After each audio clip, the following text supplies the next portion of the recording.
Okay, so hello and welcome back, and today we're going to be talking about the history of Bay Area Rapid Transit as an homage to Bart's anniversary of its first day of service.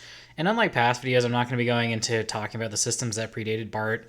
They're getting their own video, which is going to be the next one. So, going to be getting a history of the interurbans around the Bay Area, and two that are a little further afield, but they're getting talked about because of the Western Pacific. But each one of them is getting just one long documentary-ish video. It's not going to be a long one because, again, like some of these histories are just not particularly long. But, again, we're going to be talking about Bart today. So I'll just kick it over. So this is going to be the outline of what we're going with today. We're going to be talking about the early days of the planning, the Marin County controversy, early operations, expansions, potential futures. And from what I can tell, this picture is, I know it's made by Bud, but I think this is like what one of their demonstrations of Bart would look like. You know, again, you got the 50s futurism, and we'll be talking about that in a minute. So, BART is a rail system that has a much longer history than most people realize. While major construction of the system was going on in the 60s, with an opening date of September 11th, 1971, the system's origin actually go back to 1946. Following the Second World War, business and civic leaders from around the Bay Area were talking about what to do with all the traffic that the war had brought to the area. It was concluded that a second crossing would be needed over the bay between San Francisco and Oakland. And it was concluded that an underwater tube with trains was the best option. And I'm also going to note this is also around the time we voted down building a second bridge over the bay. And this was back before the Interstate Highway Act, so it's not like the feds were just going to force a bridge onto us that we didn't really want because they weren't really paying for it. And also, I will make a note that Highway 980 and the part of 280 that goes north of 101 up to about where the Caltrain station is now, those were actually built in anticipation of us eventually, coming to our senses and building another bridge. Again, we've still yet to do that, and honestly probably should just get rid of those highways at this point, but, different video, different topic. In 1951, the state legislature created the Bay Area Rapid Transit Commission, made up of 26 people from all 9 counties that ringed the Bay. They would take into consideration the long-term needs of the region and how best to connect it together while serving a growing population and preventing cars from becoming the dominant form of transportation. This concluded with a report to the legislature in 1957 that the only solution to the Bay Area's long-term needs was the building of a rapid transit system. At this point, the Bay Area Rapid Transit District was created, with coverage over San Francisco, Contra Costa, Alameda, Marin, and San Mateo counties. And between 1957 and 1962, plans were drawn up for the system and it was put to a vote. But before this vote, San Mateo County voted itself out and Marin was pushed out. And on the page now is actually one of the initial proposed maps of the system, at least what it would look. I'm not really sure when they expected all this to be built, but it was what they expected the system to someday potentially look like given population growth in the Bay Area. And the solid line was going to be the initial system. So initially they expected to go from Palo Alto up into San Francisco, crossing the bay somewhere between Oakland and Emeryville, and then going up to Richmond, down as far as Decoto, which I think is Union City now. At the point the initial study was done, Union City and Fremont didn't technically exist yet. So, like, Centerville here is actually part of Fremont, and I believe this is near where the station is. At least that's where the Amtrak station is in Centerville. Brief history on Fremont is it's effectively 5 towns decided to incorporate as one city, and it was Centerville, Warm Springs, the one going out towards Sunol, I don't remember the name, and then there were 2 more that made up Fremont, and then Union City was two towns that formed one, and they called it Union City because there's 2 of them. But anyways, this was the initial map of the system. The initial line out into the East Bay was out to Concord. Eventually, it was going to go to Livermore. Still hasn't gone that far. Eventually, it was going to go to Brentwood. It's only made it to Antioch so far. Eventually, there was going to be lines into the North Bay, which don't exist now. And the initial line of the system was actually going to go a little bit farther north than San Rafael and more or less replace. This is basically designed to replace all the interurban systems that existed in the Bay Area prior to the 40s. And again, I'll be talking about that in the next video, so stay tuned for that one. Anyways, this is, again, the map of the initial system, at least rendered in a more modern in a more modern way. So you have like the Geary Marin line, so it was going to eventually split off somewhere in downtown San Francisco, run across Geary, and then run north into Marin County and stop at San Venetia. Not or Santa Venetia. Is it Santa Venetia or Santa Venetia? I'm not really sure if it's Spanish or Italian. Neither of which are languages I know well, but I'm not sure if it's Spanish or Italian, so I'm not sure. And then, as you can see here, if you know Bart, you can see some of the like initial systems and places that the train stopped, like West Oakland. It was just originally called Oakland West. 19th Street, which is downtown in Oakland, and then 11th Street, which stopped at 12th Street now. MacArthur, College Avenue, which was now Rock Ridge, and then Arundel, Lafayette, Walnut Creek, Concord, out in my neck of the woods.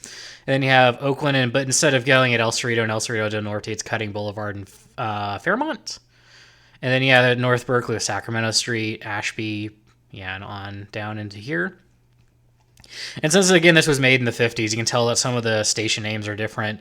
And, again, it was going to go all the way down to Palo Alto and out to St. Francis Circle, which I believe is near San Francisco State, at least closer than wherever you're supposed to take the shuttle bus from.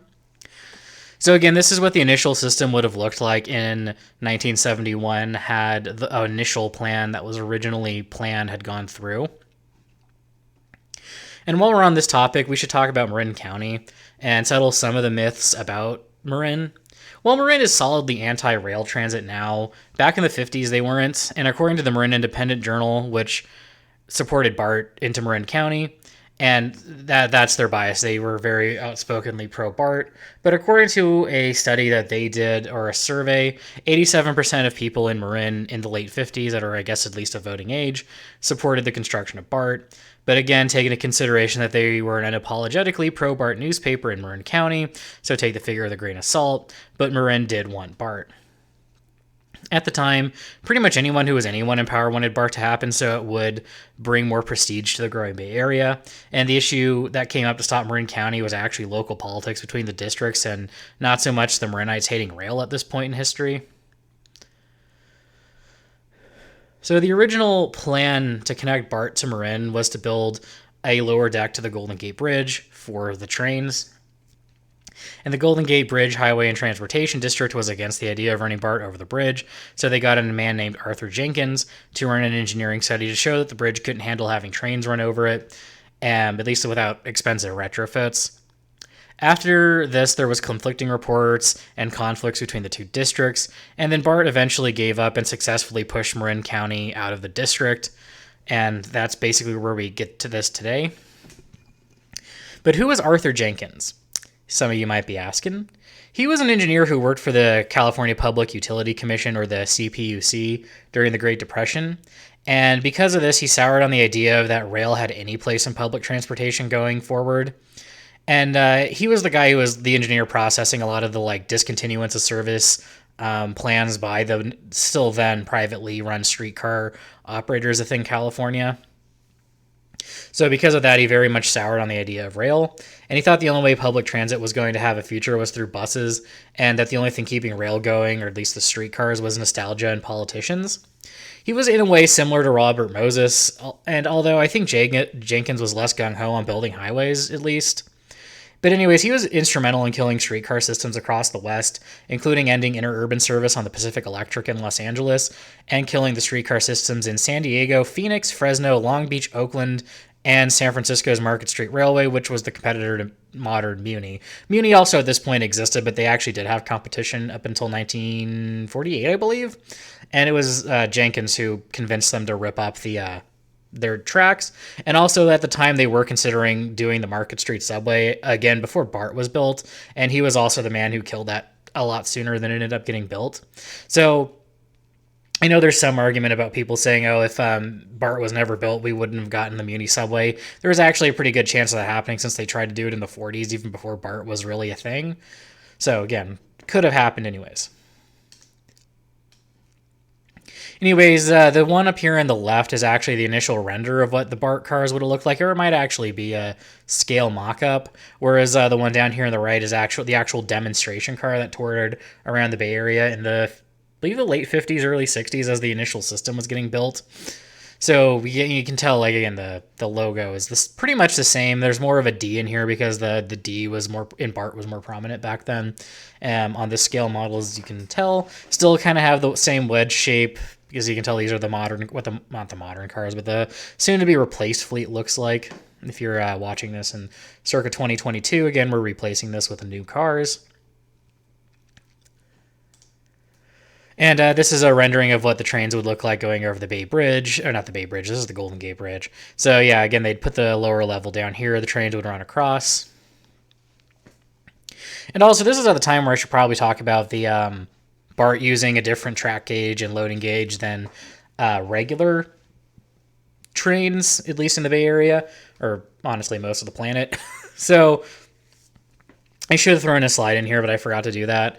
In most parts of the country, and by that I mean probably somewhere in the neighborhood of 95% of the track mileage in the United States, at least mainline track mileage, we use a track gauge where the inside of the rails is 4 feet 8.5 inches apart.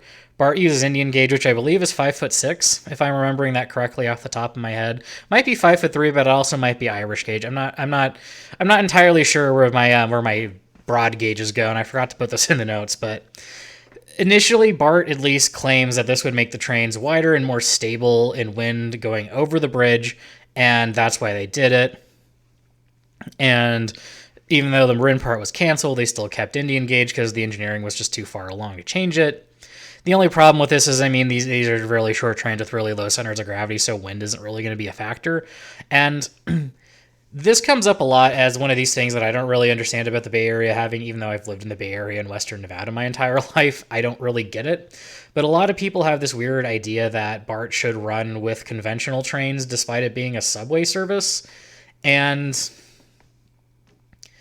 that being said, is people think that basically the Amtrak train should be able to run through the Transbay Tube, the Bart's Transbay Tube, not their own, and that Bart train should just continue running onto regular tracks. And some people, if that was like an idea that people wanted in the 50s, I can understand maybe the SP leaning on the people doing this to make them want Indian gauge, just so it would be impossible for them, for at least 5 separate reasons, to run Bart trains on regular tracks. The 5 reasons being is you'd have, different track gauge, the tracks are farther apart. You have to either swap out the wheel assemblies, or I don't even think they had ones that could switch automatically at this point in time, because we barely use those now. Incompatible loading gauge, which means the size of the tunnels, the tracks, the stations are not built to the same design as existing trains were at this point, and even the trains now.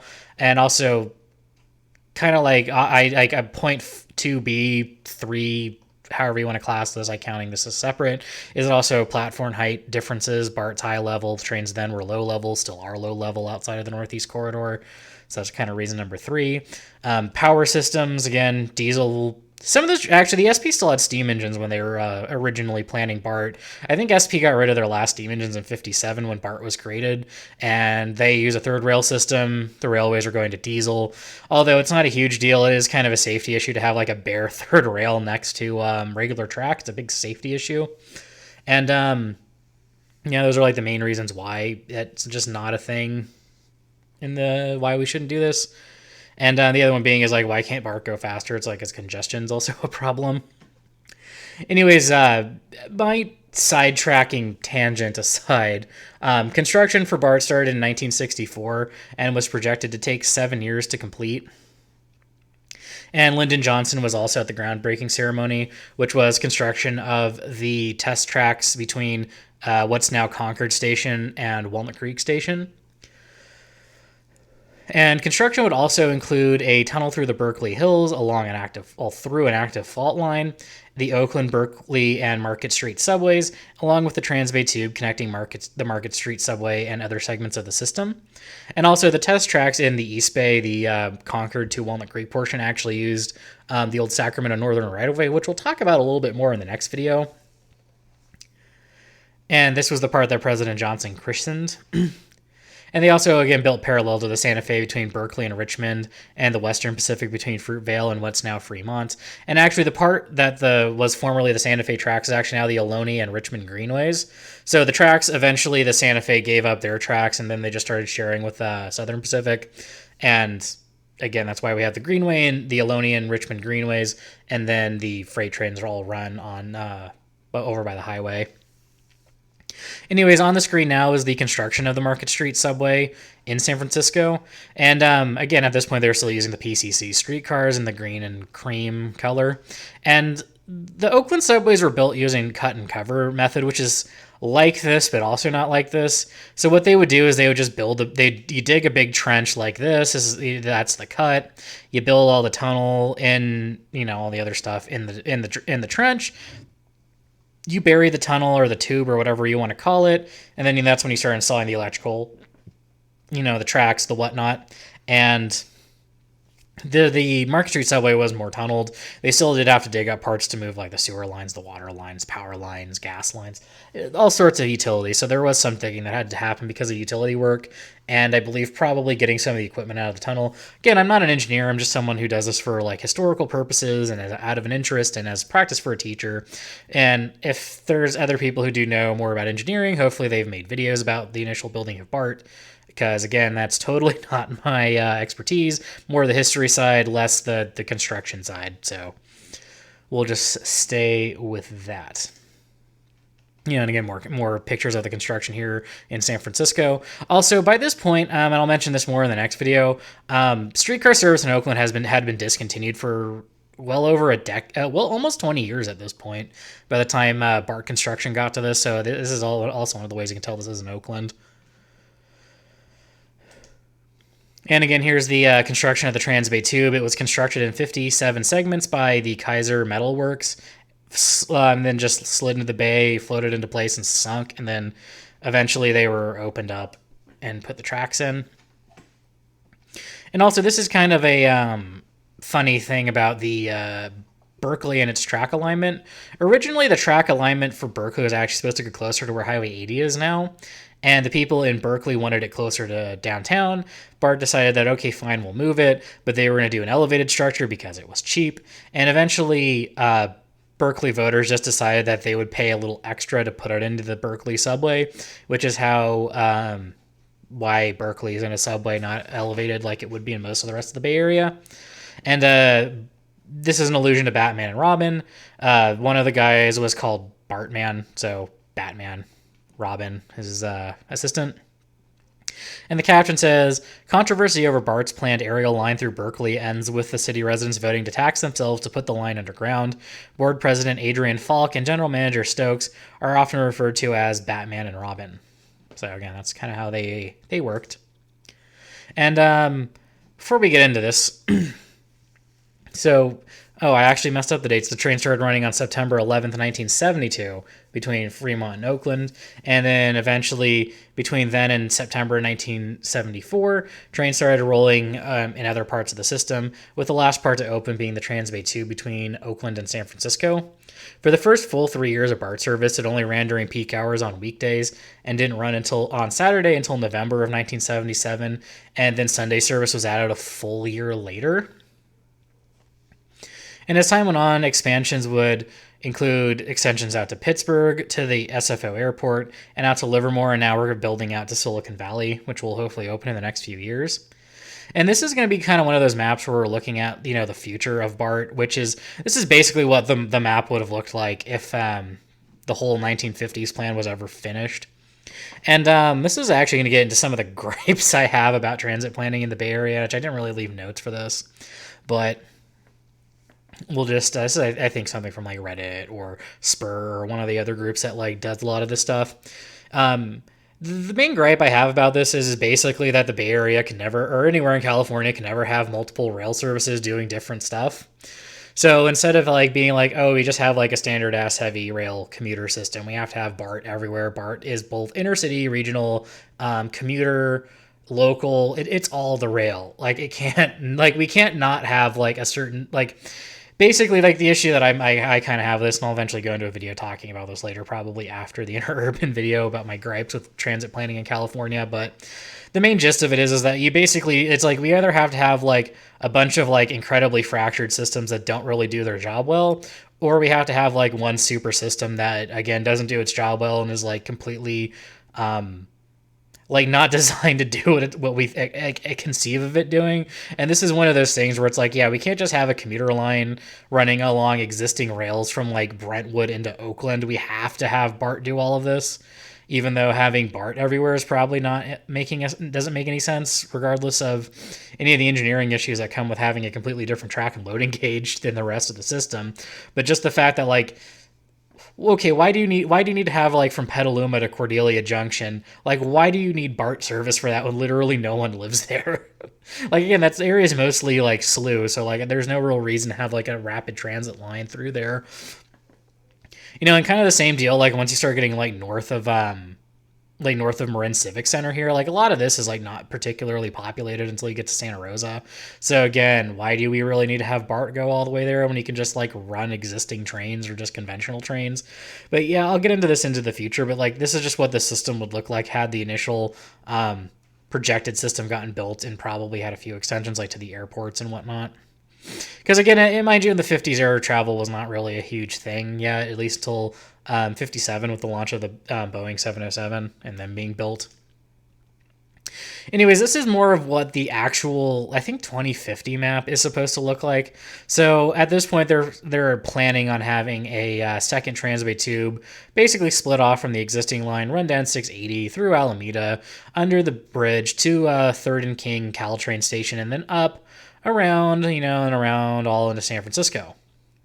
The thing that I'm kind of sad about is that this is all that we're expecting to add by 2050, is that basically, we're basically going to finish the T line out to the Presidio, maybe upgrade the E and F lines a bit, and then just one Transbay line and maybe either BRT or a streetcar system in like Emeryville and Oakland. Like that's literally all we're expecting to do between now and like 2050. I get that that's like 28 years away from now, and that's like, but take into consideration I'm 28 years old, so literally in the course of my entire life, our incredibly super ambitious plan is a second Transbay tube and finishing the already under construction light rail line in San Francisco, and maybe if we work up to it, we might build a streetcar line somewhere in Oakland, and it's basically just a giant loop. So that's just the thing that I kind of find very depressing to look at. And it doesn't even look like they expect to do much with the ferry system. Like the ferry system, like other than maybe adding some service, doesn't seem to be expanding all that much. So yeah, that's just a bit depressing to me. So I'm going to leave it on that. And let me just make sure I don't have anything else to do. So again, if you want to bother me, like literally the only social media I use for this channel is Discord. So if you want to bother me somewhere, Discord link is down below. And I'm going to just leave it here, and I'll see you in the next one where we'll talk about the interurbans, and then probably the third in this series where I bitch about transit in California for probably like 20-30 minutes. So it's been kind of a bit of a week. So I'll see you then, and I hope you did enjoy and come back for the next one and do the whole liking, sharing, subscribing, bothering me on Discord, all that other fun stuff. And I hope you did enjoy. Have a great day.